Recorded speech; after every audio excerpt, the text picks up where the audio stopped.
بسم اللہ الرحمن الرحیم۔ السلام علیکم ورحمۃ اللہ وبرکاتہ۔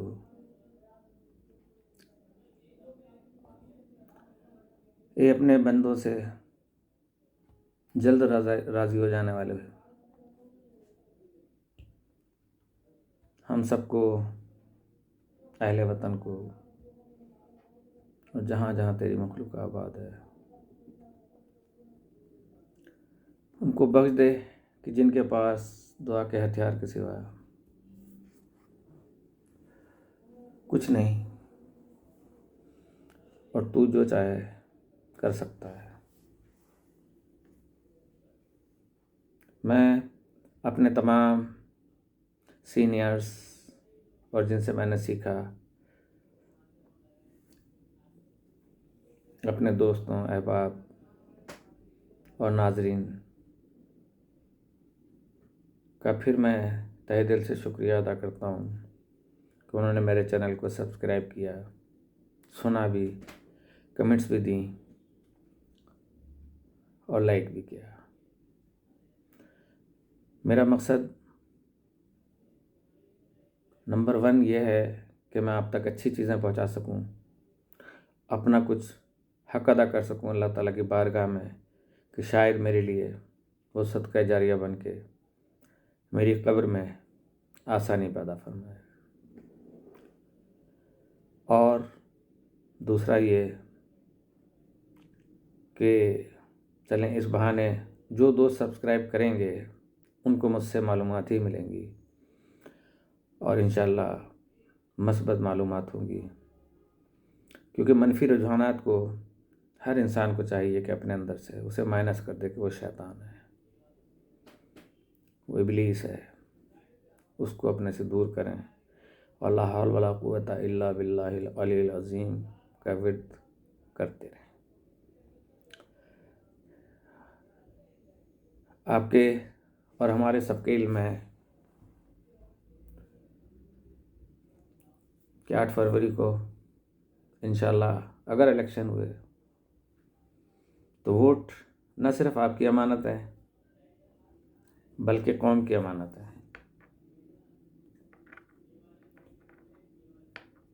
اور ووٹ جو ہے، جیسے میں نے پچھلے اپنے پروگراموں میں بتایا کسی میں، کہ چھپ کے ڈالنے کا مقصد یہ ہوتا ہے کہ سوائے آپ کے اور اللہ کے کسی کے علم میں نہ ہو کہ میں نے کس کو ڈالا ہے، کیونکہ یہ آپ شہادت دے رہے ہوتے ہیں اس بندے کی کہ یہ صادق اور امین ہے اور ہمارے لیے اچھے کام کرے گا، قوم کے لیے اچھے کام کرے گا۔ کبھی بھی ذاتی سوچ پہ مبنی ہو کر نہ سوچیے گا کہ میرے بچوں کو نوکری دلوائے گا، یہ مجھے ٹھیکے دلوائے گا اور مجھے کافی انسینٹیو جو ہے وہ دے گا، لہٰذا اپنے ووٹ کا صحیح استعمال کیجیے گا۔ اس کے بعد ہم نے کل حاسد اور حسد کی جو کہ روحانی بیماری ہے اس کا ذکر کیا تھا۔ آج غرور و تکبر، آپ سب جانتے ہیں کہ غرور سب سے پہلے اور تکبر کس نے کیا؟ شیطان نے کیا۔ کس کے سامنے کیا؟ رب ذوالجلال والاکرام کے سامنے کیا۔ تو اندازہ لگا لیں کہ کتنی بڑی بات ہے یہ کہ کروڑہا سال، اربوں سال عبادت کرنے کے بعد بھی اس نے اللہ سے ٹکر لے لی، تو کیا ہم میں اتنی جرت ہے کہ ہم ٹکر لے لیں؟ کبھی بھی نہیں۔ ہمیں توبہ کرنی چاہیے اللہ پاک سے۔ تو یہ خصلت انسان کو اس بات پہ ابھارتی ہے کہ وہ اپنے آپ کو بڑا اور دوسروں کو کمتر سمجھے۔ یہی چیز ہے، اس کے علاوہ تو کچھ نہیں ہے۔ کتنا بدبخت ہے وہ انسان جو اس مرض میں مبتلا ہوتا ہے، وہ اپنے آپ کو دوسروں سے بڑا سمجھتا ہے، اسی بنا پر اس خصلت کا کچھ اس طرح اسیر ہو جاتا ہے، اس طرح اس خصلت کا قیدی بن جاتا ہے، مکڑی کا جالا جیسے آپ پہ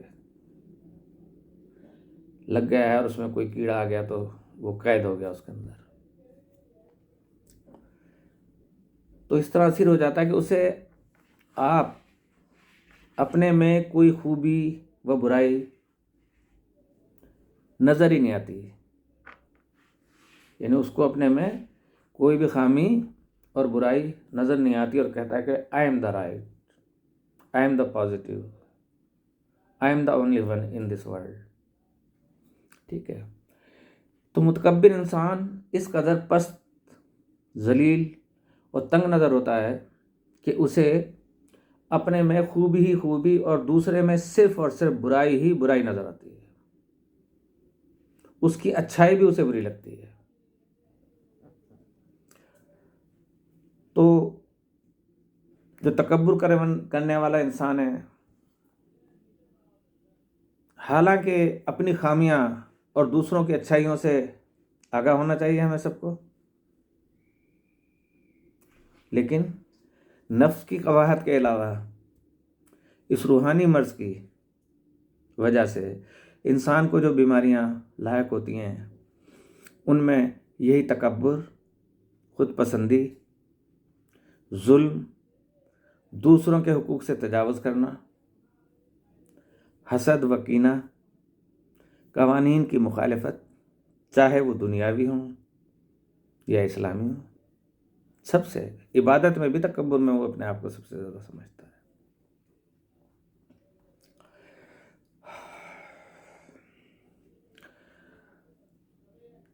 تو واعظ و نصیحت سے دوری اور نیکی و ہدایت سے روگردانی کا باعث بھی ہوتا ہے، لیکن وہ سمجھتا ہے کہ نہیں، میری عبادت اللہ تعالیٰ نے قبول کر لی ہے، میں ہی اللہ کا نیک بندہ ہوں. تو ہمارے چھٹے امام فرماتے ہیں، اور متکبر کی اس طرح تعریف کرتے ہیں کہ متکبر گھٹیا انسان ہوتا ہے، اور جب اسے اپنی ذلت و پستی کا احساس ہوتا ہے تو وہ تکبر کے سامنے، تکبر کے سائے میں، تو وہ تکبر کے سائے میں اپنی اس ذلت و پستی کو چھپانے کی صحیح کرتا ہے، کوشش کرتا ہے. کہ جب اس کی غلطی بتائی جاتی ہے تو اتنا تکبر ہے کہ اس کے سائے میں اپنی ذلت اور پستی کو چھپانے کی کوشش کرتا ہے. متکبر کو دلوں کی زبان سے اپنے لیے اچھے کلمات کی ہرگز توقع نہیں رکھنی چاہیے، کیونکہ تکبر کرنے والے کو اور متکبر کو دلوں کی زبان سے اچھے کلمات کی نہیں کہے جائے گا، اچھے کلمات نہیں کہے جائیں گے اسے. اور کوئی بھی نادانی، کوئی بھی ایسی بے وقوفی خود پسندی سے زیادہ ضرر رساں نہیں ہے. پروگرام کر رہا ہوں آہستہ آہستہ، انشاءاللہ.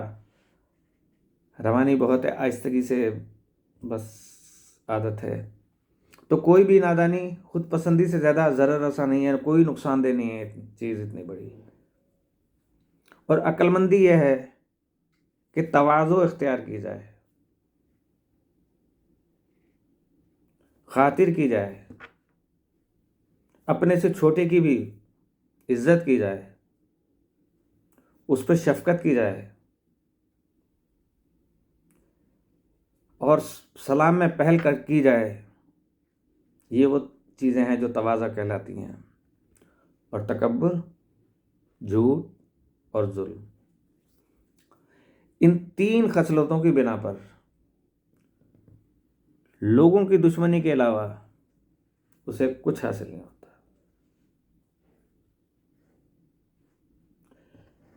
یعنی تکبر، جھوٹ اور ظلم، ان تین خصلتوں کی بنا پر لوگوں کی دشمنی کے علاوہ اسے کچھ حاصل نہیں ہوتا. تو بتائیں خسارے میں کون گیا، ضرر رساں ہے یا نہیں؟ کہ اس کا کوئی دوست نہیں ہوتا، وہ خود بھی اپنا دوست نہیں ہوتا. تو جو خود اپنا دوست نہ ہو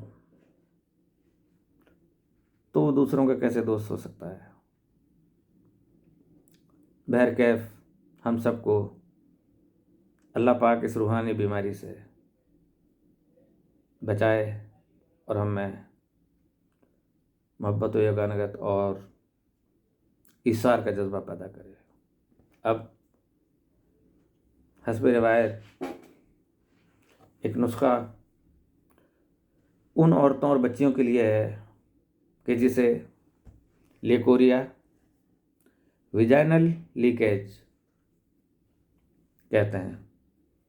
یہ اتنی خطرناک بیماری ہے کہ اگر کسی کو ہو جائے، سفید رطوبت ہے، اسی لیے ویجائنل لیکیج کہا گیا کہ جو مسلسل نکلتی جاتی ہے، وہ اس کی طاقت ہوتی ہے۔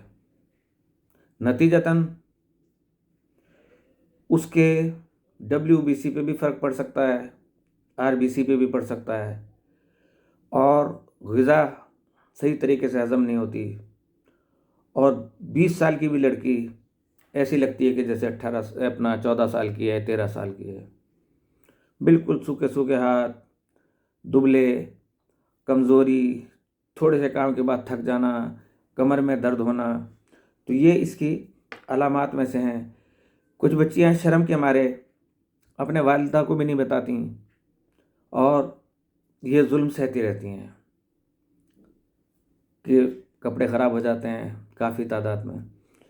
تو اس کے لیے، اور کچھ عورتیں ایسی ہوتی ہیں کہ جو موٹی ہوتی چلی جاتی ہیں، لیکن ٹیسٹ میں جو میں نے بتایا آپ کو WBC RBC، ان میں کوئی فرق نہیں پڑتا، وہ گھٹ جاتے ہیں یا اوور ایکسٹرا ہو جاتے ہیں۔ تو ہر دونوں چیزیں جو ہے وہ نقصان دہ ہیں۔ اس کے لیے بغیر کسی مزید اس کے تعامل کے میں بتا رہا ہوں آپ کو، پھلی کیکر 50 گرام لے لیں، چھوٹی الائچی سبز 25 گرام لے لیں، چھالیا کی بڑی ڈلی 50 گرام لے لیں، مازو بیر کی طرح کا ایک پھل ہے کہ جس میں سے ایک کیڑا ہوتا ہے، وہ کیڑا اس کے اندر داخل ہوتا ہے، اور داخل ہونے کے بعد نکل جاتا ہے، تو اس میں سوراخ ہوتے ہیں۔ تو آپ لیتے وقت کسی پنسار سے یہ نہ سوچیے گا کہ اس میں سوراخ ہیں، وہ سب سے اچھی ہے۔ تو مازو 50 گرام، مائی خورد 50 گرام، یہ بھی ایک بیر کی طریقے کا، یہ بہت آسانی سے آپ کو کسی اچھے پنسار کی دکان سے آپ لے لیں، اور ان کو صاف کر کے الگ الگ پیسیں۔ یہ چھالیا جو ہے اسے سپاری بھی کہتے ہیں، بڑی ڈلی ہو لیکن وزن میں 50 گرام آپ نے لینی ہے۔ پیس بھلے زیادہ لیں آپ، ہر دوا جو ہے وہ 50 یا 25 جو میں نے لکھی ہے 55 گرام بھی لے سکتے ہیں، تاکہ پیسنے کے بعد وزن جو ہے نا وہ 50 گرام رہے اور 25 گرام رہے اس کا، چھوٹی الائچی کا۔ اس کے بعد اس کو دواؤں کو مکس کر دیں، جڑی بوٹیوں کو جو ہے، اور شیشے کے جار میں محفوظ کر لیں۔ خوراک اس کی کیا ہے؟ آدھا چمچہ چائے کا صبح، آدھا دوپہر کو، آدھا شام کو کھا لیں، نیم گرم پانی سے کھا لیں یا نارمل پانی سے کھا لیں۔ ان قدرتی اجزاء کے استعمال سے انشاءاللہ تعالی 15 یوم میں آپ کی یہ شکایت دور ہو جائے گی، آپ کو بھوک لگنے لگے گی، آپ کے چہرے پہ تازگی آ جائے گی، اور آپ اچھی دکھنے لگیں گے، وہ خواتین انشاءاللہ تعالی۔ اور آپ اپنی مجھے دعاؤں میں یاد رکھیے گا۔ آخر میں حسب روایت اللہ پاک ہم سب کی جان و مال و آبرو اور عزت کی حفاظت فرمائے، اور ہمیں ہر قسم کے شر سے محفوظ فرمائے۔ ہمارے بچوں کو وہ ہدایت ملے اللہ تعالیٰ کی طرف سے کہ والدین کو ان کی طرف سے ٹھنڈک محسوس ہو، اور ہمارے مرحومین کی مغفرت فرما۔ تو ایک چیز میں آپ بتانا بھول گیا تھا کہ اس دوا کے استعمال کرنے کے دوران آپ نے بادی کھٹی چیزوں سے، تلی ہوئی چیزوں سے، چاول سے، بینگن، گوبھی، ماش کی دال، بڑا گوشت، اس سے پرہیز کرنا ہے، تو انشاءاللہ معجز نما نتائج آپ حاصل کریں گے۔ اللہ حافظ۔